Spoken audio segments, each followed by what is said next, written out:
സ്നേഹിതരെ, നിങ്ങൾക്ക് നിങ്ങളുടെ മതം പ്രചരിപ്പിക്കാൻ അർഹതയുള്ളതുപോലെ ഞങ്ങൾക്ക് ഞങ്ങളുടെ ദൈവത്തെ വിളിക്കാനുള്ള അവകാശമുണ്ട്. അതിനുള്ള സകല റൈറ്റും ഇന്ത്യൻ ഭരണഘടന ഞങ്ങൾക്ക് നൽകി തരുന്നുണ്ട്. നിശ്ചയമായിട്ടും ആ ഇന്ത്യൻ ഭരണഘടനയും ഞങ്ങൾ ആരാധിക്കുന്ന ദൈവത്തെയും വിശ്വസിച്ചാണ് ഞങ്ങൾ മുന്നോട്ട് പോകുന്നത്. കഴിഞ്ഞ ദിവസങ്ങളിൽ ചില ഹൈന്ദവ സ്നേഹിതർ, ഇസ്ലാം സ്നേഹിതർ, ക്രൈസ്തവ സ്നേഹിതർ ഞങ്ങളെ വിളിച്ച് അവരുടെ പിന്തുണ അറിയിക്കുകയും നമ്മുടെ നാട് മറ്റൊരു നോർത്ത് ഇന്ത്യ ആകരുത് എന്ന്, അതിനുവേണ്ടി അവർ അകമഴിഞ്ഞ് പ്രാർത്ഥിക്കുന്നുവെന്നും പറഞ്ഞത് ഏറെ സന്തോഷമാണ്. പ്രിയപ്പെട്ടവരെ, ഈ ദിവസങ്ങളിൽ ഏറ്റവും കൂടുതൽ വാർത്താ പ്രാധാന്യമുള്ള ഒന്ന് രണ്ട് വിഷയങ്ങളാണ് എലോഹീം സ്നേഹത്തണൽ, Elohim Global Worship Centre, Binu Vazhamuttam എന്ന പേരുകളൊക്കെ. ഞാൻ വാർത്താമാധ്യമത്തിലൂടെ അതിൻ്റെ സത്യാവസ്ഥ പറഞ്ഞ് ബോധിപ്പിക്കാൻ ശ്രമിച്ചിട്ടുണ്ട്. നിങ്ങളത് കേട്ടിട്ടുണ്ട്. ഇതിനാസ്പദമായ സംഭവം കഴിഞ്ഞ 5 വർഷങ്ങൾക്ക് മുൻപ് സ്നേഹത്തണൽ എന്ന് പറയുന്ന ഒരു സ്ഥാപനം ചെന്നീർക്കരയിൽ, അത് 5 വർഷത്തിന് മുൻപ് ആരംഭിച്ച സ്ഥാപനമാണ്. ആ കെട്ടിടം പണിത് അവിടെ ആദ്യമായി ചെന്ന് കയറിയത് സ്നേഹത്തണലാണ്. ഈ സമയത്തിനിടയ്ക്ക് 100 കണക്കിന് ആളുകളെ കൊണ്ടുവരാനും അവിടെ കണ്ണീരൊപ്പാനും അവരെ ശുശ്രൂഷിപ്പാനും ഞങ്ങളെക്കൊണ്ട് കഴിയുന്നതിനപ്പുറത്ത് അവരെ സ്നേഹിക്കാനും ഒക്കെ ഞങ്ങൾക്ക് അവസരം കിട്ടിയിട്ടുണ്ട്. എന്നാൽ ഈ ദിവസങ്ങളിൽ ഞങ്ങളുടെ മാനേജ്മെൻറ്റിൽ നിന്ന് ഒരു വീഴ്ചയുണ്ടായി. അതിന് വളരെ കൃത്യമായി പോലീസ് നടപടികൾ അതിൻ്റെ ആളുകൾ നേരിടുന്നു. നിങ്ങൾ ഒരു കാര്യം മറക്കരുത്, ഞാനൊരു സ്ഥാപനം നടത്തി എന്നതിൻ്റെ പേരിൽ ആ സ്ഥാപനത്തിൻ്റെ മറ്റൊരു ഇൻചാർജും എനിക്കില്ല. ഞാൻ ആ സ്ഥാപനം നടത്തി എന്നതാണ്. അതായത് യൂസഫ് അലി സാറ് ലുലുമാൾ നടത്തുന്നു.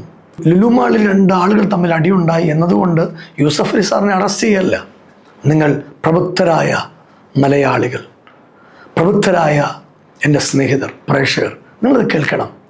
ഇതിനകത്ത് ചില അജണ്ടകൾ വെച്ചുകൊണ്ട് പ്രവർത്തിക്കുന്ന മാധ്യമങ്ങളുണ്ട്. സ്നേഹിതരെ, നിങ്ങളോട് ഞങ്ങൾക്ക് ശത്രുത്വമില്ല. എല്ലാവരെയും സ്നേഹിക്കാൻ പഠിപ്പിച്ചതാണ് യേശു. നിങ്ങൾ സത്യവിരുദ്ധമായ കാര്യങ്ങളാണ് ഇപ്പോൾ നിങ്ങളുടെ ചാനലിലൂടെ പറഞ്ഞുകൊണ്ടിരിക്കുന്നത്. അതുപോലെ ചില യൂട്യൂബേഴ്സ് സത്യവിരുദ്ധമായ കാര്യങ്ങൾ വെറുതെ പറയുകയാണ്. ദയവേത് നിങ്ങൾക്ക് സന്തോഷമാണെങ്കിൽ നിങ്ങൾ പറയുക, പക്ഷെ സത്യം അറിയാൻ ഒരിക്കലെങ്കിലും നിങ്ങൾ ശ്രമിക്കുക എന്ന് ഒത്തിരി സ്നേഹത്തോടെ നിങ്ങളെ ഓർപ്പിക്കുന്നു. ഇപ്പോൾ വർഗീയതയുടെ അങ്ങേയറ്റമുള്ള ഒരു ചാനൽ, ഒരിക്കലും സത്യം പറയാത്ത ഒരു ചാനൽ എനിക്കെതിരെ ഒരു ഡ്രൈവറെ രംഗത്തിറക്കി ആരോപണങ്ങളുടെ മുൾമുനയിൽ എന്നെ കൊണ്ട് നിർത്താൻ കാര്യങ്ങൾ പ്ലാൻ ചെയ്യുകയാണ്. ഏകദേശം ഒരു 2018 സമയത്താണ് രഞ്ജിത്ത് അമ്മായിയമ്മ എന്ന് അവകാശപ്പെടുന്ന ആൾ രഞ്ജിത്തിനെ എൻ്റെ അടുത്ത് കൊണ്ടുവരുന്നത്. രഞ്ജിത്ത് എൻ്റെ അടുത്ത് വരുമ്പോൾ ഉടുതുണിക്കും മറുതുണി ഇല്ലാതെയാണ് എൻ്റെ അടുത്ത് രഞ്ജിത്ത് വരുന്നത്. തികഞ്ഞ മദ്യപാനിയായി ചെന്ന് കയറിയ എല്ലാ സ്ഥലത്തും എല്ലാവരെയും നശിപ്പിച്ച് ആരും ഒരു സ്ഥലത്തും കയറ്റരുതെന്ന് പറഞ്ഞ് അങ്ങനെ നിൽക്കുന്ന സമയത്താണ് രഞ്ജിത്തിന് ഞാൻ എൻ്റെ കൂടെ കൂട്ടുന്നത്. എനിക്ക് പേഴ്സണലി ഒരു ഡ്രൈവറില്ല, ഡ്രൈവറിൻ്റെ ഒരു പോസ്റ്റ് എനിക്കില്ല. എൻ്റെ വാഹനം ഞാൻ ഓടിക്കും. ഞാൻ പൊതുവേ എൻ്റെ വാഹനം ഓടിക്കാറുള്ള ആളാണ്. ഞാൻ വാഹനം ഓടിക്കും, അല്ലെങ്കിൽ എൻ്റെ കൂടെ വരുന്ന ആരെങ്കിലും ഒരാൾ എൻ്റെ വാഹനം ഓടിക്കും എന്നല്ലാതെ എനിക്ക് ഡ്രൈവർ എന്നൊരു തസ്തികയില്ല. രഞ്ജിത്ത് അങ്ങനെ മുന്നോട്ട് പോകുന്നു. ഈ പെൺകുട്ടിയുമായി നിരന്തരം പ്രശ്നങ്ങൾ ഉണ്ടാകുന്നു. കോന്നി സ്റ്റേഷനിൽ നിരവധി കേസുകൾ രഞ്ജിത്തിനെതിരെയുണ്ട്. നിങ്ങൾക്ക് അന്വേഷിക്കാം. സ്വതന്ത്രമായി വാർത്താ മാധ്യമങ്ങൾക്ക് ഇത് അന്വേഷിക്കാം. അങ്ങനെ രഞ്ജിത്ത് ദൈവസഭയോട് ചേർന്ന് കൂടെ നിൽക്കാൻ തുടങ്ങി. അതിനകത്ത് 1-2 വിഷ്വൽസ് നിങ്ങളെ ഇതിനകത്ത് കാണിക്കാം. ബാക്കിയുള്ള കാര്യങ്ങളൊക്കെ നിങ്ങളെ അടുത്ത ദിവസങ്ങളിൽ കാണിക്കുന്നതാണ്. എൻ്റെ പേര് രഞ്ജിത്ത്. ഞാൻ പത്തനാപുരത്ത് നിന്നാണ് വരുന്നത്. അതായത് വീട്ടിലെ ആ ഒരു അവസ്ഥയും പിന്നെ എനിക്ക് ഇങ്ങോട്ട് വരാൻ വണ്ടിക്കോല് പോലും ഇല്ലാത്തൊരു സിറ്റുവേഷനായിരുന്നു. ഒരു ദിവസം പാസ്റ്റർ ഇവിടെ ജോലി ഇല്ലാത്തവർക്ക് വേണ്ടി പ്രാർത്ഥിക്കാൻ പോകുമെന്ന് പറഞ്ഞിട്ട് എല്ലാവരും എഴുന്നേറ്റിരുന്നു, ഞാനും എഴുന്നേറ്റിരുന്നു. പാസ്റ്റർ ഇവിടെ പ്രാർത്ഥിച്ചു. അത് കഴിഞ്ഞ് പോകാൻ നേരത്തെ എന്നോട് ഫ്രണ്ടിൽ വന്ന് പ്രാർത്ഥിച്ചു. അപ്പോൾ പാസ്റ്റർ പറഞ്ഞു, നീ വീട്ടിൽ ചെല്ലുമ്പോൾ നീ അങ്ങ് ചെല്ലുമ്പോഴത്തേക്ക് ഒരു അത്ഭുതം കാണുന്നു. അങ്ങനെ ഞാനിവിടുന്ന് വീട്ടിൽ ചെല്ലുന്നതിന് മുമ്പേ എനിക്കൊരു കോള് വരികയാണ്. ഇതുപോലെ രഞ്ജിത്തല്ലേ, ഇന്ന വണ്ടി ഓടിച്ചിരുന്നതല്ലേ, ഇവിടെ വരെ ഒന്ന് വന്നിട്ട് പോയി ഇൻ്റർവ്യൂ ഉണ്ടെന്ന് പറഞ്ഞിട്ട്. അങ്ങനെ ഞാൻ പോയി. ഞാൻ 13,000 രൂപ ശമ്പളത്തിൽ അവിടെ കയറിയതാണ്. വെറും ഡ്രൈവറായിട്ട് കയറിയതാണ്. ഇന്ന് ആ ഓണറുടെ വലം കൈയും ആ കമ്പനിയുടെ എല്ലാ കാര്യങ്ങളും ഞാനാണ് കൈകാര്യം ചെയ്തു. അങ്ങനെ സമയത്ത് എനിക്ക് ഒരു രാത്രി വയ്യാണ്ടായി. ഹോസ്പിറ്റലിൽ ചെന്ന് മഞ്ഞപ്പിത്തമാണെന്ന് പറഞ്ഞു.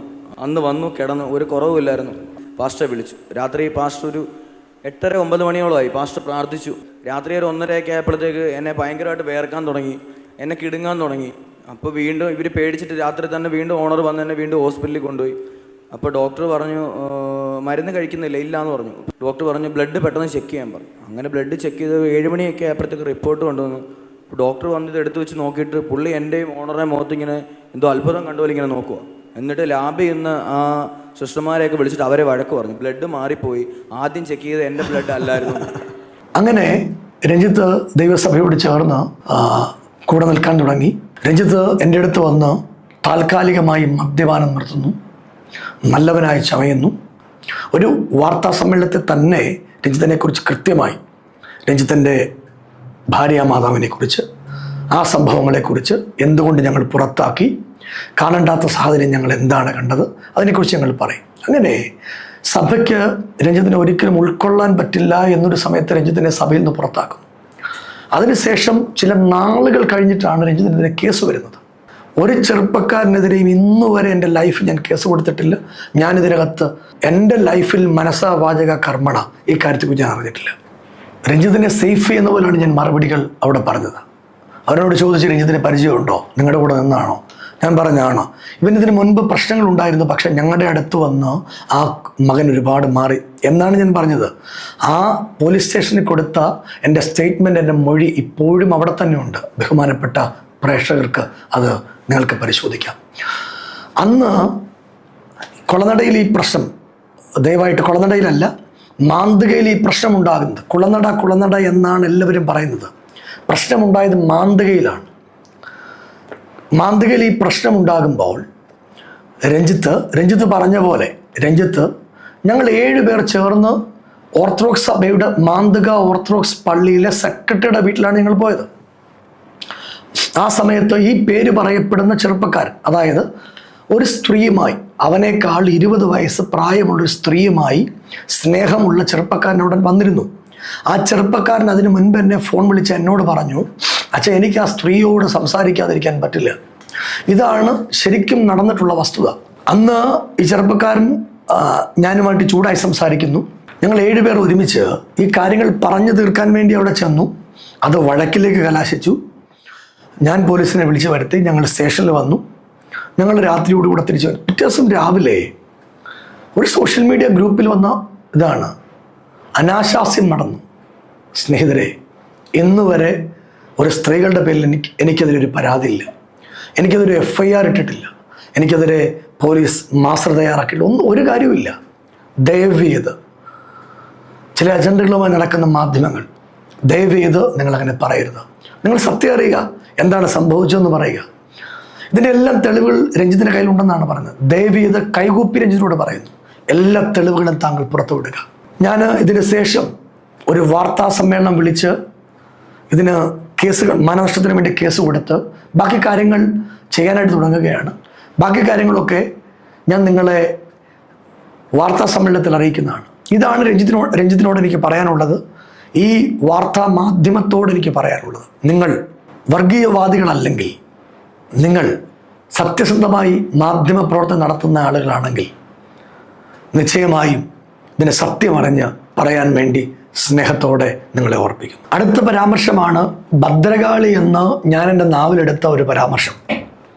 അതിനകത്ത് അവർ പറയുന്നത്, ഞാൻ ആ വന്നു നിൽക്കുന്ന ആളുകളെ മതം മാറ്റാൻ ശ്രമിച്ചു. സ്നേഹിതരെ, അവർ ക്രിസ്ത്യാനികളാണ്. ക്രിസ്ത്യാനികളെ ഏത് മതത്തിലോട്ടാണ് മാറ്റുന്നത്? ഞാൻ ഹൈന്ദവ മതത്തിലോട്ടോ. അവിടെ നിൽക്കുമ്പോൾ അവരെന്നോട് ഈ ഭദ്രകാളിയെക്കുറിച്ച് പറയുന്ന കാര്യം അവരെന്നോട് പറയുകയാണ്. ഞാൻ എടുത്തു പറയുന്നു എന്ന് മാത്രം. അവർ പറഞ്ഞ വാക്കുകൾ ഞാൻ എടുത്തു പറഞ്ഞു. അതിനപ്പുറത്ത് മറ്റൊരു കാര്യമില്ല. നമ്മുടെ ഹിന്ദു ഐക്യവേദിയുടെ നേതാക്കന്മാരും അവിടുത്തെ ആളുകളും ഒക്കെ പറഞ്ഞ ഭൂമാഫിയാണ്. നിങ്ങൾ അടിസ്ഥാനമില്ലാത്ത കാര്യങ്ങൾ പറയരുത്. പഞ്ചായത്ത് പ്രസിഡന്റ് പറഞ്ഞ പോലെ ഞാൻ വസ്തു എഴുതി വാങ്ങിച്ചു. ഞാൻ നിങ്ങളെ കാണിക്കുകയാണ്. ഓൾഡ് ഏജ് ഹോമിലെ വസ്തു എഴുതി വാങ്ങിയെങ്കിൽ ഇതാണ്, ഞാൻ വാങ്ങിയതല്ല. ഇത് സരോജിനി അമ്മ മറ്റൊരു സഹോദരിക്ക് എഴുതി കൊടുത്ത വസ്തുവാണ്. ഇനി വേറെ ഏത് വസ്തുവാണ് എൻ്റെ പേരിലുള്ളത്? ഏത് വസ്തുവാണ്? സ്നേഹിതരെ, ഇവിടെ എൻ്റെ പേരിൽ വസ്തു ഉണ്ടെങ്കിൽ, എൻ്റെ പേരിൽ അനാവശ്യമായിട്ട് എനിക്ക് സ്വത്തുണ്ടെങ്കിൽ, ഇതെല്ലാം അന്വേഷിക്കാൻ ഇവിടെ ബഹുമാനപ്പെട്ട മുൻ മുഖ്യമന്ത്രിയുടെ വീട്ടിൽ കയറി റെയ്ഡ് ചെയ്യാൻ പറ്റുന്ന ആളുകൾ ഉൾപ്പെടെ നമ്മുടെ നാട്ടിലുള്ള നാടാണ്. നിങ്ങൾ പോലീസുകാരുടെ കാര്യമോ നിങ്ങൾ ഇ ഡിയുടെ കാര്യമോ നിങ്ങൾ ഇൻ്റലിജൻസിൻ്റെ കാര്യമോ ഒന്നും നിങ്ങൾ ചെയ്യേണ്ട ആവശ്യമില്ല. അതവർ ചെയ്തുകൊള്ളും. പോലീസിൻ്റെ ജോലി നോക്കട്ടെ സ്നേഹിതരെ. ഇൻ്റലിജൻസ് ജോലി നോക്കട്ടെ. നമ്മുടെ ആളുകൾ അവരവരുടെ ജോലി ചെയ്യട്ടെ. അവിടെ ജോലി ചെയ്യാൻ നിങ്ങൾ സമ്മതിക്കുക. നിങ്ങൾ പോലീസ് ആകരുത്, നിങ്ങൾ ഇ ഡി ആകരുത്, നിങ്ങൾ ഇൻ്റലിജൻസ് ആകരുത്. നിങ്ങളൊരു വാർത്ത പറയുമ്പോൾ അതിന് വസ്തുതകൾ ഉണ്ടാകണം. കഴിഞ്ഞ 5 വർഷമായി ചെന്നീർക്കരയിൽ സ്നേഹത്തണൽ എന്ന ഒരു സ്ഥാപനം ഞങ്ങളുടെ ഉടമസ്ഥതയിൽ പ്രവർത്തിക്കുന്നു. നാളിതുവരെ യാതൊരു കുഴപ്പങ്ങളുമില്ലാതെ നിരവധി അമ്മമാർ, അപ്പന്മാർ ഒക്കെ അവിടെ താമസിക്കുന്നു. ഇപ്പോൾ ഉണ്ടായ വിവാദം ഇത് നിയമപാലകരുടെ മുൻപിലാണ്, നിയമത്തിൻ്റെ മുൻപിലാണ്. ആ വിഷയത്തിന് മറുപടി പറയേണ്ട ആൾ ഞാനല്ല. അതിന് നിമജ്ഞനായുള്ള ആളുകൾ അതിന് കൃത്യമായ മറുപടികൾ തന്നുകൊള്ളും. ഏതെങ്കിലും കുഞ്ഞുങ്ങൾ ഉപദ്രവിക്കപ്പെട്ടിട്ടുണ്ടെങ്കിൽ നിശ്ചയമായും നിയമം അനുശാസിക്കുന്ന ഏറ്റവും വലിയ ശിക്ഷകൾ തന്നെ അവർക്ക് ലഭിക്കും. അവർ പ്രതികളാക്കപ്പെട്ടിട്ടുണ്ടെങ്കിൽ അത് കോടതിയുടെ മുൻപിരിക്കുന്ന കാര്യമാണ്. അതിനെക്കുറിച്ച് പറയാൻ ഞാൻ ആളല്ല. സ്നേഹത്തണലിനെക്കുറിച്ച് 2 വാക്ക്. അവിടെ ഇൻ്റർവ്യൂ ചെയ്ത ആളുകളെയാണ് നമ്മൾ അവിടെ സ്റ്റാഫായി വെക്കുന്നത്. അവിടുത്തെ മാനേജർ, അസിസ്റ്റൻറ്റ് മാനേജർ, PRO അങ്ങനെ തുടങ്ങിയ മുഴുവൻ ആളുകളെയും ഇൻ്റർവ്യൂ ചെയ്ത് ഇൻ്റർവ്യൂ ബോർഡ് അവരെ സെലക്ട് ചെയ്യുന്നു. അവർ ആ കാര്യങ്ങൾ വളരെ കൃത്യമായി ചെയ്യുന്നു എന്നതാണ് നമ്മുടെ വിചാരം. ഞങ്ങൾ അവിടെ സന്ദർശിക്കാറുണ്ട്. സന്ദർശിക്കുന്ന സമയത്ത് ഏറ്റവും മാന്യമായി, ഏറ്റവും വൃത്തിയായി അവർ കാര്യങ്ങൾ ചെയ്യുന്നു. ഈ കഴിഞ്ഞ ദിവസങ്ങളിൽ സംഭവിച്ച 1-2 കാര്യങ്ങൾ. പേര് പറയപ്പെടുന്ന കുട്ടി, അതിനോട് ചേർന്ന് വന്നിട്ടുള്ള ലിൻസി എന്ന് പറയുന്ന പെൺകുട്ടി. ലിൻസി എന്ന് പറയുന്ന പെൺകുട്ടിയുടെ ഹസ്ബൻഡ് നിരന്തരമായി എന്നോട് സംസാരിക്കുന്നു. ആവശ്യമെങ്കിൽ ഞാൻ അതിനെക്കുറിച്ച് നിങ്ങൾക്ക് വീഡിയോയും മറ്റു കാര്യങ്ങളും നിങ്ങൾക്ക് നൽകിത്തരുന്നതാണ്. അത് പൊതുസമൂഹത്തിൻ്റെ മുമ്പിൽ അദ്ദേഹം പറയാൻ തയ്യാറാണ്. പ്രിയപ്പെട്ട പ്രേക്ഷകർ വളരെ കൃത്യമായി അതിനെക്കുറിച്ച് ശ്രദ്ധിക്കണമെന്ന് ഒത്തിരി സ്നേഹത്തോടെ ഓർപ്പിക്കുന്നു. ഞങ്ങൾ ഈ തളർന്നു പോയ അവസ്ഥകളിൽ ഞങ്ങളെ സ്നേഹത്തോടെ കൈക്കൊണ്ട പ്രാർത്ഥിച്ച എല്ലാവർക്കും ഹൃദയത്തിൻ്റെ ഭാഷയിൽ നന്ദി പറയുന്നു. ഈ വർഷവും ഏകദേശം 3000 കുഞ്ഞുങ്ങൾക്ക് പഠന സഹായം കൊടുത്ത ഒരു സ്ഥാപനവും ഒരു സഭയുമാണ് ഞങ്ങളുടേത്. അത് ഇതിൻ്റെ അടുത്ത് പറയുന്ന നിരവധി ആളുകളുണ്ട്. അവരെ ഹൃദയത്തിൻ്റെ ഭാഷയിൽ ഓർക്കുന്നു. ദൈവം നിങ്ങളെ എല്ലാവരെയും അനുഗ്രഹിക്കട്ടെ. ഈ സംഭവത്തിന് ആസ്പദമായ കാര്യങ്ങളിൽ നമ്മുടെ സ്ഥാപനം നിൽക്കുന്നത് ചെന്നീർക്കര പഞ്ചായത്തിലാണ്. ചെന്നീർക്കര പഞ്ചായത്ത് പ്രസിഡന്റ് ആധികാരികമായി ഒരു വിവരണവും അതിൽ നാളിതുവരെ നടത്തിയിട്ടുള്ളതായി എനിക്കറിയില്ല. അവിടെ ഇതിന് മുഴുവൻ കൃത്യമായ മറുപടികൾ കൊടുക്കുന്ന ഓമല്ലൂർ പഞ്ചായത്ത് പ്രസിഡന്റ് ബഹുമാനിയായ ആതിരമാടമാണ്. ആതിരമാടത്തിന് എലോഹിം ഗ്ലോബൽ വർഷിപ്പ് സെൻറ്ററിനോട് വ്യക്തിപരമായ ഒരു വൈരാഗ്യമുണ്ട്. ആ ഒരു വൈരാഗ്യം ഓമല്ലൂർ തന്നെ ഞങ്ങൾക്ക് 1.25 ഏക്കർ സ്ഥലമുണ്ട്. 2022 മുതൽ ഓമല്ലൂർ പഞ്ചായത്തിനെ ഞങ്ങൾ സമീപിക്കുന്നു അതിൻ്റെ പെർമിഷന് വേണ്ടി. നാളിതുവരെ അതിൻ്റെ പെർമിഷനോ മറ്റൊരു കാര്യമോ പഞ്ചായത്ത് നൽകി തന്നില്ല. അതിൻ്റെ പിൻപിൽ ഒരു വ്യക്തിയുണ്ട്. അത് ആവശ്യമെങ്കിൽ ഞാൻ കൃത്യമായി പിന്നീടൊരിക്കൽ നിങ്ങളെ അറിയിക്കുന്നതാണ്.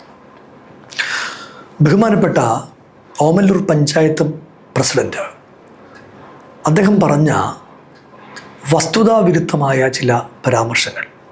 ഒന്ന്, അദ്ദേഹം ചാനലിലൂടെ പറഞ്ഞു, സരോജിനി എന്ന് പറയുന്ന ഒരമ്മ സ്നേഹത്തണലിൽ അന്തേവാസിയായി 5 വർഷങ്ങൾക്ക് മുൻപ് സ്നേഹത്തണലിലെത്തി. 12 ജനമൈത്രി പോലീസ് അമ്മയെ ഞങ്ങൾക്ക് കൊണ്ടുത്തരികയാണ്. ആരോഗ്യമില്ലാത്ത അമ്മയുടെ കൈവശം ആ സമയത്ത് 8 സെൻറ്റ് വസ്തുവുണ്ട്.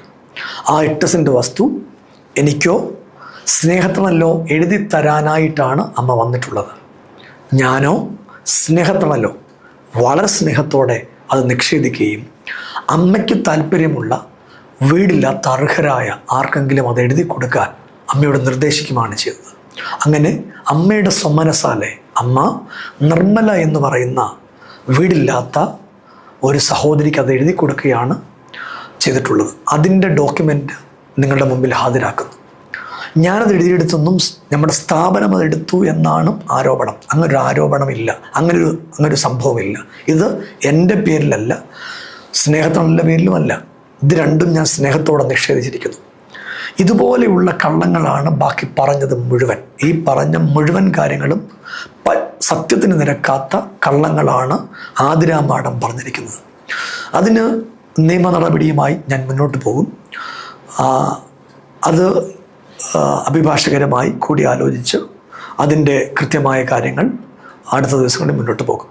ഇതുവരെ ഞങ്ങളെ സഹായിച്ച കൂടെ നിന്ന എല്ലാ പ്രിയപ്പെട്ടവർക്കും ഹൃദയത്തിൻ്റെ ഭാഷയിൽ നന്ദി പറയുന്നു. പ്രിയരെ, ഒരു കാര്യം കൂടെ, ലഹരിക്കടിമയായ തകർന്നു പോകുന്ന കുഞ്ഞുങ്ങളെ എൻ്റെ കൂടെ കൂട്ടുക നിരവധി വർഷങ്ങളായി എൻ്റെ പതിവാണ്. അത് നിങ്ങൾക്ക് പൊതുസമൂഹത്തിനറിയാം.